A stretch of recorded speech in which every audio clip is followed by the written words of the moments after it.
Hello and welcome to this week's edition of From Me to We with Pastor and First G. I am First Gentleman Damion Parks Weekly, and this is my great husband, the great debater. The great debater. Sometimes an agitator, but I'm kidding, maybe. But welcome, Pastor Romell Parks Weekly. Hello. So this week's topic, well, first off, let me apologize that we missed last week. Actually, I was out of town. So he allowed me. His fault. It's my fault. He allowed me to go out and celebrate with a couple of friends out of town. And his birthday is my when birthday, yes. So the big 4-1. And had a nice time. So, but still kept it holy. Praise God. But, so he says. Oh, I know. So, you know. But this week we are actually going to still stay on our topic of homosexuality because so many of you have inquired about it and given such great feedback.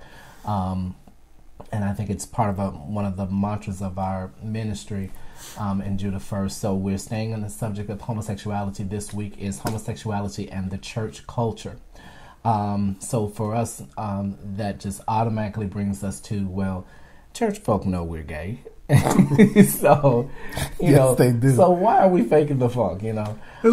It's these, you got to talk about these closets of one. It's like the only person who thinks you're in a closet is you most of the time. You know? People know. Yeah. And even if they don't know, they suspect. And they're probably saying it behind your back. And you just, you know. And I mean, you know, most of those closets are glass or plexiglass. So, I mean, like, we see you, boo. Especially now, when homosexuality is so in your face in terms of how the world is changing. Yeah. So the church feels under assault. So it's more at the forefront of people's minds. So now they probably are thinking, I wonder if, you know. So right.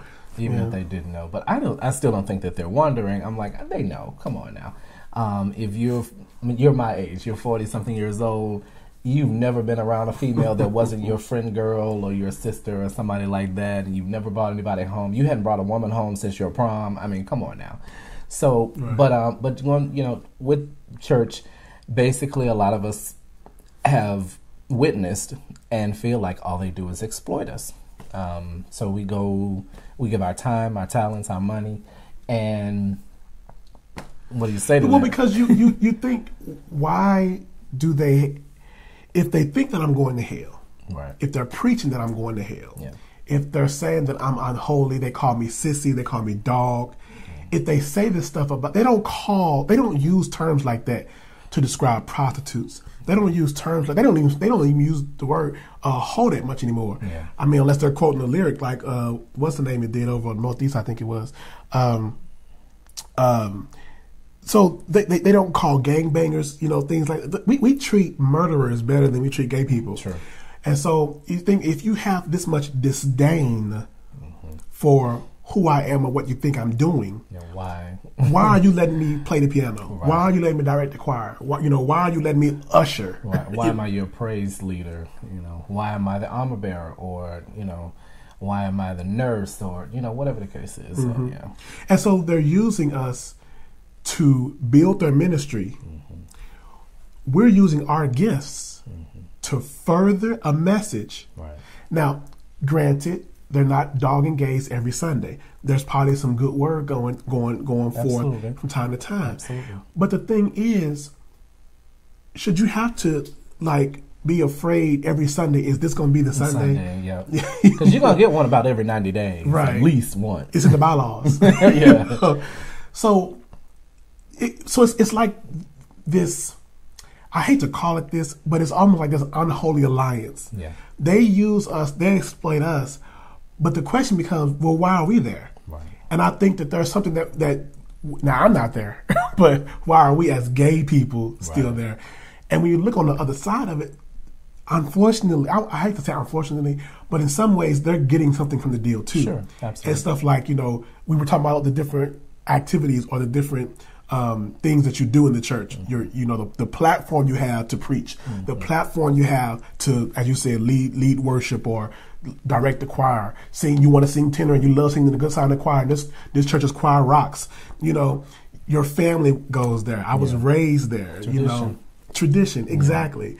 So it's like so on the flip side, we're getting something out of it. So we're letting them exploit us because both of us this is like it's like a deal made with the devil almost. That's hyperbole, but yeah, it sounds crazy, but it's thing. And me personally, I think we both do, but I definitely come from that whole family tradition, that legacy thing. You know, grandfather's chairman of the finance committee, an aunt who's a trustee, grandmother's a deaconess, mom's president of the choir, all that kind of stuff. And my thing is, at the end of the day, how do those things save me? They don't. How do they speak to my relationship with Christ? They don't. So, you know, what is it that keeps us there in mainstream church? You know, there's a number of things. It's the shout, it's the dance, it's the pastor's hoop at the end of the message, you know, and our friends and our family and all of these things, to be honest with you, that I won't say, well, I hate to say that they don't amount to anything, but they're okay and they're good. But let's just face the fact. Shouting and hooping and dancing, a lot of times, a great deal of times, even those things that are supposed to be done in the spirit, they're actually just done off of emotions. They're not really things that are dealt with spiritual. I think for so many decades, especially in mainstream church, we have actually confused what is spiritual and what is emotional. Very true. So that's in the black church, especially in the black church. So, I mean, it's a whole other topic, but you get what I'm saying. Yeah. So my thing is it's like a win-win situation. You know, the church gets to use you and you get to be used by the church. You know, there's two different versions of that going on. So the whole they win because they get your talents and they get to shine because of your work and your doings. You get to win because of, honestly, a lot of times, low self-esteem. Because this is your platform, this is your place where you shine, where you're somebody, you get all your praises and pats on the back, and you get to be revered until you walk out of the church, or until you walk out of the sanctuary, or unless it's that third Sunday when the message comes forth. Oh, absolutely, and you're called a sissy. It's called right to your face, right? And you're sitting. Think about the humiliation that you're sitting there with, knowing that he's talking about you, knowing that the person sitting next to you, the person, you know, you're in the choir stand, and 25 people in the congregation over in this corner right there are all staring at you because they all know you're gay, and he just called you a sissy. I mean, so we've experienced this humiliation and we've accepted it. And it is interesting because I just posted, was it last night? I think it was last night, a status about why is it that we're willing to pay this price? I wasn't even thinking about the fact that this was our topic. We already chose this topic weeks ago. I wasn't even thinking about the fact that this was our topic this week. It was just on my heart. Why aren't we willing to pay this price, the humiliation, the degradation, and just the feeling of being used? I almost feel like a mistress. It's like I'm married to somebody, but or the person that I'm with is married to somebody, but they're just using me to get their rocks off, and they're not in covenant with me. But I'm just there to fill their needs, and then they discard me when they're done. That's kind of how I felt, and that's kind of what I see in so many other areas. Right. And people getting hurt by the church, and you want to tell people when they come to you and let you know what's happening. How do I deal with this? You want to help them.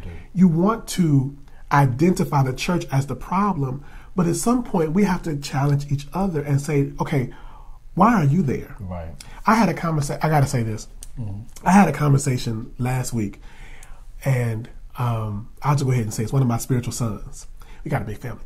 One of my sons, and he got hurt in a church situation regarding his sexuality, and that made me mad. Not the fact that he got hurt, but the fact that he had put himself in a position to be hurt. After you already know about these things. If you already know where they are, and you know what it's one thing when you don't believe that God affirms you, so you're at a church that's preaching what you already believe.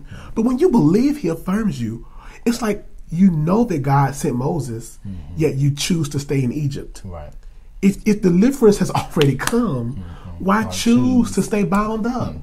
And so I get so hurt because I feel like it's one thing. One of the challenges is to get the message out there. It's like, but once you get it out there, are they too conditioned? Yeah, brainwashed, conditioned, familiarity. Yes, it's all of those things. It's the fact that that's what has been comfortable all of my life, and so it's a really hard.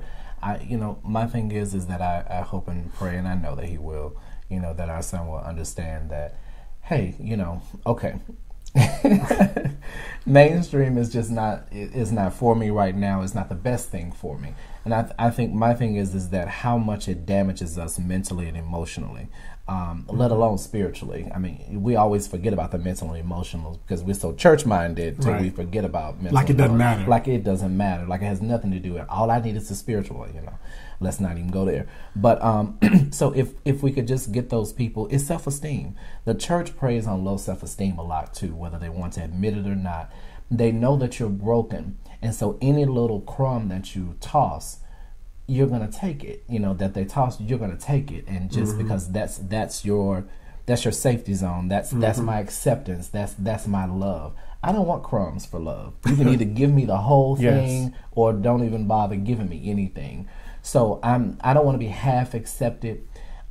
Being gay is not just something I do. It is who I am. Right. And if you can't accept who I am, then, something I just do is I just happen to go shopping. I just happen to go, right. That's something I do. But who I am is a black, gay, African-American, male who loves the Lord, who is a Christian.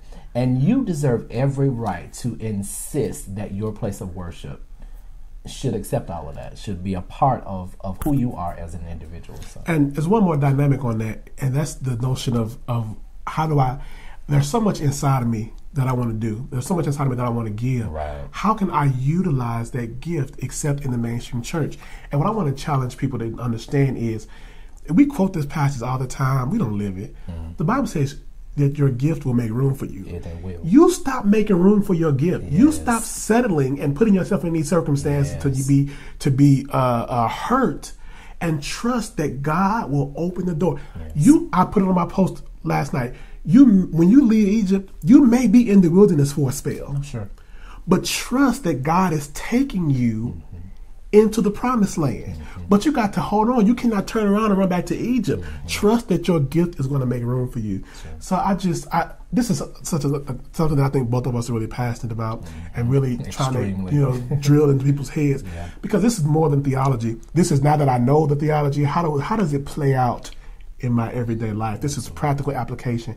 I'm not saying, neither one of us are saying it's easy. No. Neither one of us are saying easy it's for easy. Me. So, I take that back. I had an easy step because moving away from home to come here to, for us to marry made it easier for me. But you were already in a state of transition because you had gone into a church that had become welcoming. Sure. Even though not saying that they were welcoming, but by nature it was welcoming. And that's one of the good things, at the very least, is that because things are changing in your area, many of you have affirming churches. Sure.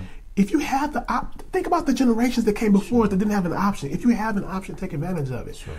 Some places there are no options, but maybe they're not affirming. Maybe at the very least they're welcoming. Sure. So take advantage of that opportunity. At least, yeah. What if there are no options? And there are some of you, breaks my heart to say it, but there are some who don't have any options at all in your community. Maybe it's a smaller town. It's a more of a conservative area. There are online options. Sure. But the idea of sitting in a church and contributing and being fed on this diet, there was a time when I said that's more important to get the word, go out there and get it, and just ignore the bad stuff. I no longer feel that way because I'm like, the damage that can be done is too extreme, and the internet still offers a way to get fed without getting all of the baggage along with it. Absolutely. And so we actually, in closing that out, definitely Judah First Ministries is an option for you. It's an option. We just encourage you to tag along with us, to go to the website, to go to the Facebook page, inbox us, email us. It's just the two of us for the most part, but we do want you to know that we're here for you. For those of you who need a ministry home, and some type of connection to what you know in your heart.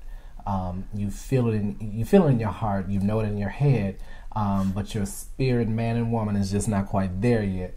So we're more than willing to help you get to that. So we just encourage you to go to the website at at judahfirst.org. You can also email us at any questions or comments that you have about today's topic or any topics you want to see addressed or past topics from me to we at judahfirst.org. You can find us on Facebook at facebook.com/JudahFirstMinistries, and finally on YouTube at youtube.com/JudahFirstMinistries. And just to go back to the idea of, Judah First being an opportunity, being a resource, we are actually working on providing a more broad opportunity for people to get ministered to through Judah First Ministries. Sure. Not quote unquote a church, but to at least be able to provide a covering for people who don't have any local options. So stay tuned, because we're going to have some news coming on that front. Absolutely. So we look forward to that. It's going to be a little bit of a process, so just hold tight. Yeah. Joy is coming, I promise. So God bless you. We hope to see you on next week.